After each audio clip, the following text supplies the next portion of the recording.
Coronation Street's Jodie Ramsey takes Daniel Osborne for a fool next week when she pretends it's her birthday. But after Shona Platt walks in on the celebrations, will Jodie's lie come back to bite her? While chatting with Daniel, Jodie falsely claims that it's a special day for her. Taken aback, Daniel offers to treat Jodie to a spot of lunch at the bistro, which the waitress gladly accepts. But soon after the pair arrive at the restaurant, Shona rocks up and reveals that her sister's birthday is actually in December. Shona couldn't have shown her face at a more awkward time, reveals our Weatherfield insider. She walks in just as Nick is presenting Jodie with a cake, and the whole place is singing happy birthday to her. Of course, Shona isn't afraid to speak her mind, so she reveals to everyone that it isn't actually Jodie's birthday. Goodness knows how Daniel will take it. The week begins with Daniel admitting to Jodie that he doesn't feel ready to face the outside world yet, given everything that happened between him and Megan. In response, Jodie claims that she recently ran into Cassie, and from that meeting, she knows that little Birdie is really missing him. Feeling encouraged, Daniel turns up to collect Birdie from number 1, but it's clear that the toddler is having a whale of a time without him. Having arrived back home, Daniel takes aim at Jodie for selling him a lie about his son. Jodie insists to Daniel that she fibbed for his own good, explains our source. In some senses, Jodie is right to say that, as it did convince Daniel to leave the flat. But considering how raw Megan's deceit still is, it would be understandable for Daniel to feel sensitive about lies right now. We'll have to see whether he's prepared to give her the benefit of the doubt.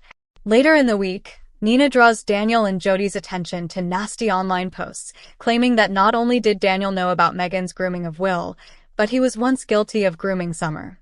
As the online abuse rages on, Daniel confides in Jodie that his troll, who goes by the name Truth Teller, must be someone close to him. This revelation triggers Jodie to point the finger at David, who is sitting across from them at the bistro.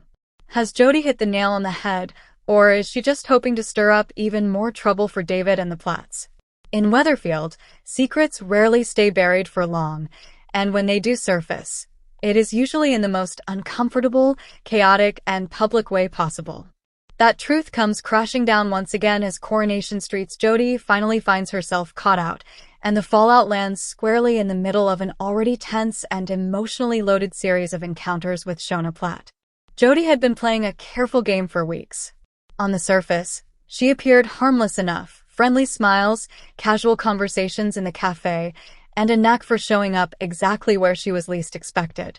But underneath that polished exterior was a web of half-truths and selective honesty that was slowly tightening around her. Shona, already no stranger to emotional complexity and sharp intuition, had started noticing inconsistencies.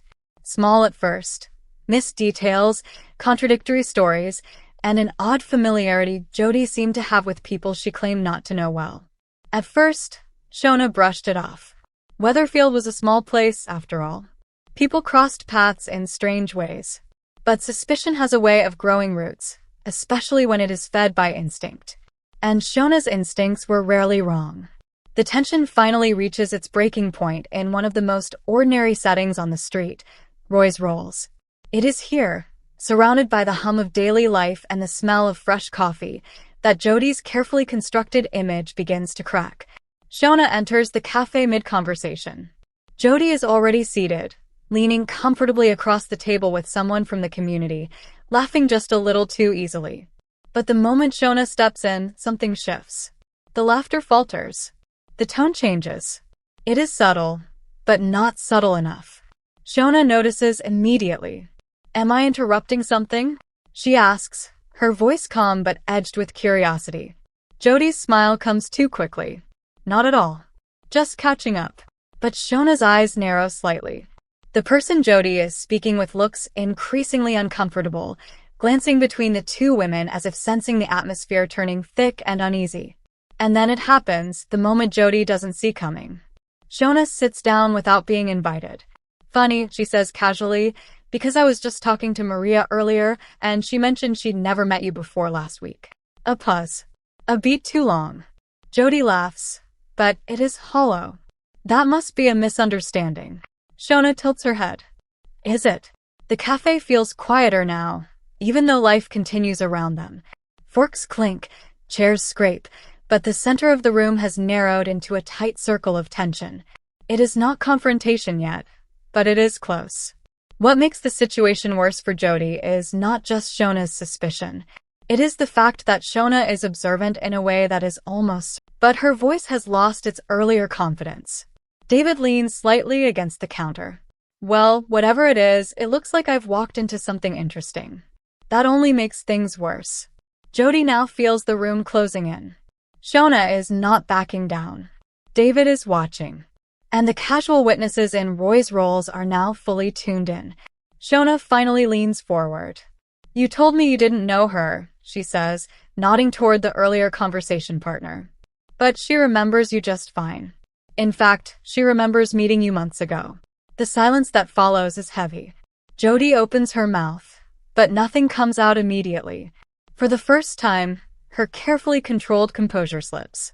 I must have forgotten, she says weakly. Shona exhales through her nose, almost disappointed. That's a pretty big thing to forget. The awkwardness peaks when the earlier conversation partner quietly adds, You said you were new to Weatherfield when we first met. You even asked me for directions to the precinct that day. Now there is no escape. Jodie looks around, searching for support, for a lifeline, for anything that will defuse the situation. But there is none. David folds his arms. Right.